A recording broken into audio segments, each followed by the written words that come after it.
Yo, what's going on, guys? In this video, we're going to be doing hacksudo Thor from VulnHub. I rate this box about a solid easy, and yeah, hope you guys enjoy. Alright, so we're going to start by opening our terminals here. I'm going to start by running a netdiscover -r 10.0.0.1/24/IET0. We do get the IP of the box, 10.0.0.5, so we're going to start by running a mmap scan. So I'll do mmap -sc for default scripts, -sv for enumeration, which kind of ports on the IP. Doing this, I'm going to do a better guy. I'll do netcat -nv on port 80. It does seem like port 80 is open for HTTP. Using this, we do get a hacksudo Thor. I'm going to try default creds. I'm going to just try admin or admin pass. And it doesn't seem like we do get anything, right? So I'm going to start by running a GoBuster. So I'm going to run GoBuster dir mode -u HTTP 10.0.0.5 or .5 -w for user share word list. We'll do dirbuster directory list 2.3 medium .txt. We'll do extensions as HTML, TXT, and also PHP. Doing this, we get images, index.php, home.php. These all redirect to the same page, which is a login page. We'll start with visiting contact.php. Doing this, I'm going to do control U to view the source code. And it doesn't seem like we do have anything here, right? We do have header.php.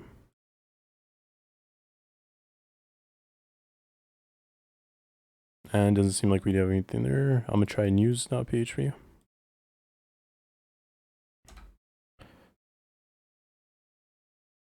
Look at this. We do have a CGI -bin. So I'm just going to copy this and put this into a leaf pad.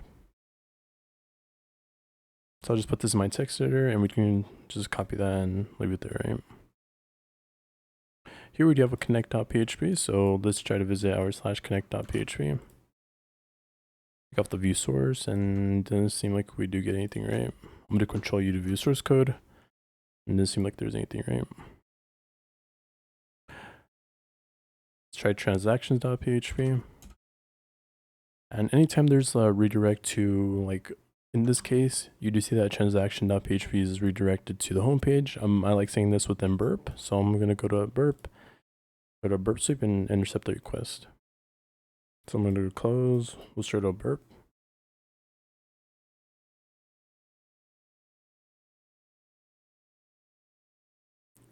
We'll go to proxy, we'll go to options, and we'll set this to my specific address, 10.0.0.69. And now we can intercept this. We'll send this into repeater. You send this, looking down, you do see that we do get a welcome admin here. So we'll just go to render this page.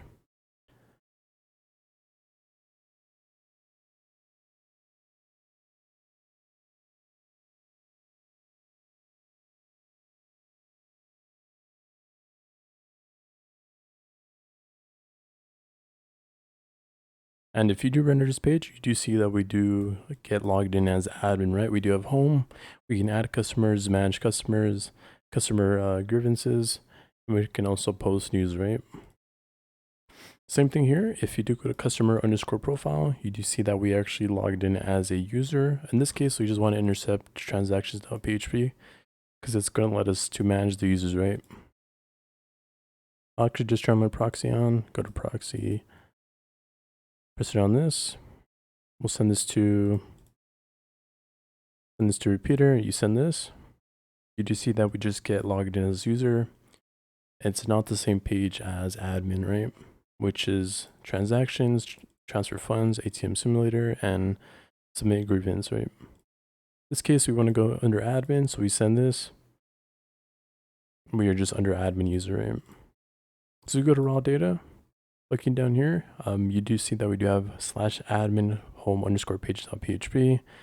Basically the main page for admin. We can also add a customer, which is customer_add.php. Maybe you can try to manage some customers and try to find some password in there. Or we can also post news under post_news.php, right? So let's go to manage customers.php. So we'll just do Control-C. You can send this, we'll render the page. Once we do render it, we do see that we do get 4 users on here: Nafiz, Salam, Salman, John, and Tushar, right? I think you pronounced that right. And to view the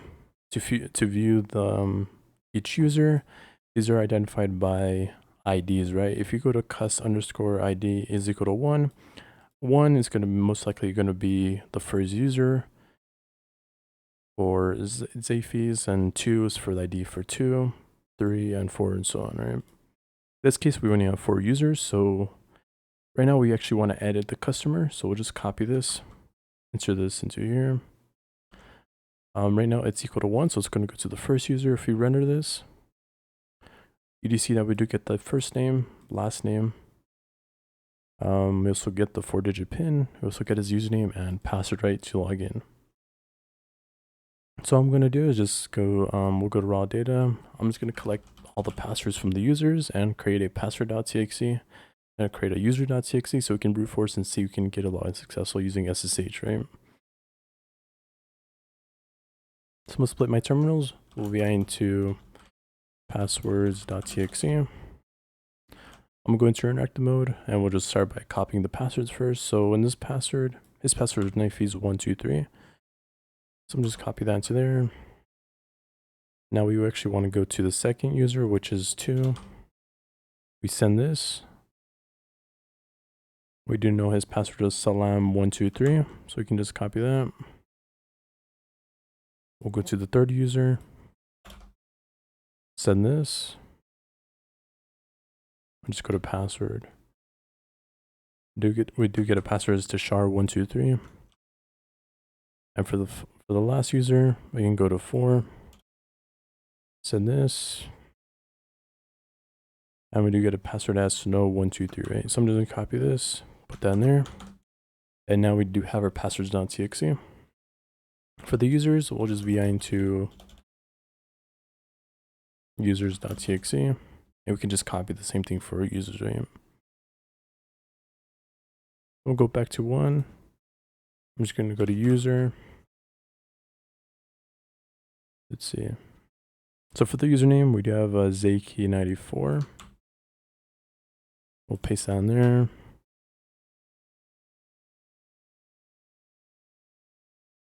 We'll go to 2. We'll type in username.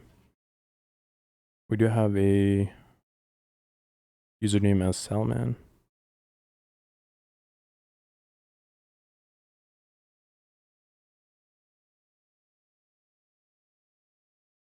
We'll go to 3. We do have username. We have a username as Tashar. We'll go to burp. Change this to 4 for the last user. Username. And we do have a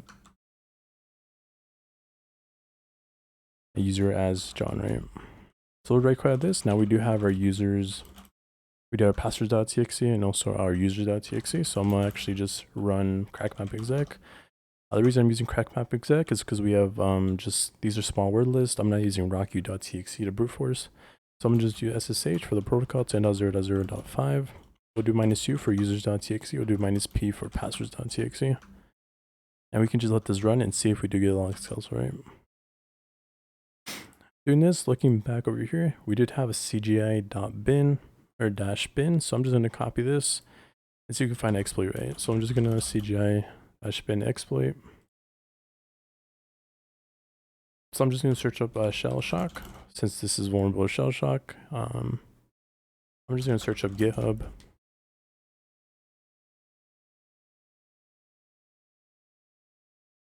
Okay, so looking at this, we can actually exploit this with using a one-liner. So I'm just going to copy this, put this into my text editor.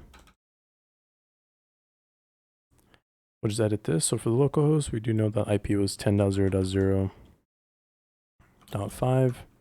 This is running on port 80. And I'm guessing there is a cgi-bin. The only thing that we don't know is the script that has to be running. So we're going to run a go buster, right?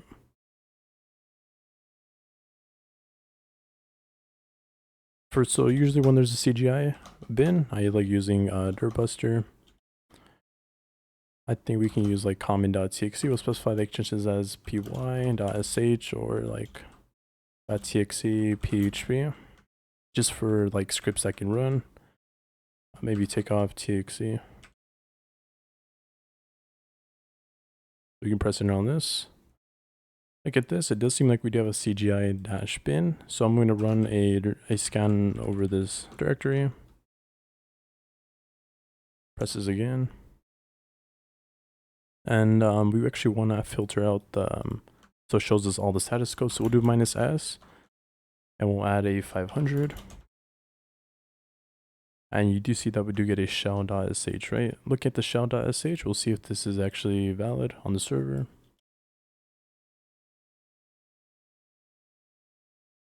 So CGI-bin, and we didn't know it was a shell.sh, right? And it does seem like it is on the server. Since we do have that, we're going to replace vulnerable with our shell.sh. We'll have shell.sh 10.0.0.5 on port 80. In this case, it is catting out /etc password. I just want to check IRDs. We'll just copy this. We'll run this, and you do see that we are www data, right? So we'll clear this, and we're just www data. So next, since we have to have code execution, I'm just going to do we'll just do which netcat, and it seems like we do have netcat. So I'm going to get a reverse shell now, right? So we'll do 10.0.069 on 4444, or execute a/bin/bash. We'll do all wrap netcat -lmvp on 4444. Press it on this. We do get a connect, and we are www data, right? So export my term is equal to xterm. Click this. I'm gonna start by spawning a T2Y shell.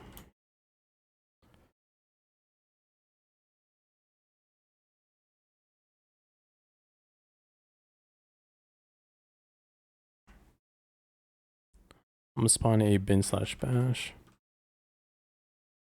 Python 3, and now we do have a bash shell, right? Doing this, I'm gonna check my IDs. I'm also gonna run a sudo -l. It does seem like we do have a user as Thor.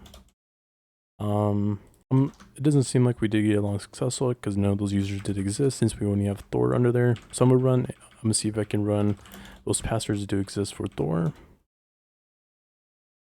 If it does, we can probably use that to run sudo on something, right?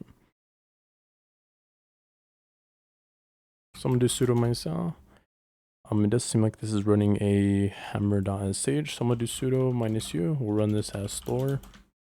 Right now it is asking us for input. Anytime there's input, it runs this as a user. Since we did run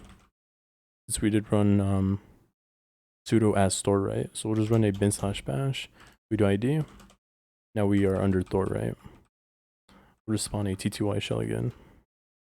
We check IDs, do sudo -l. It does seem like you can run user bin cat or user sbin service. So I'm gonna do sudo. We might do -u for root. We'll run user bin service. So we'll go to GTFO bins for service. We want to run this as sudo. We do ID. Now we are under root ls, and we can cat our roof.txt and our root.txt. Well, guys, that's pretty much in the video. Don't forget to like and subscribe, and I'll catch you guys in the next one. Peace.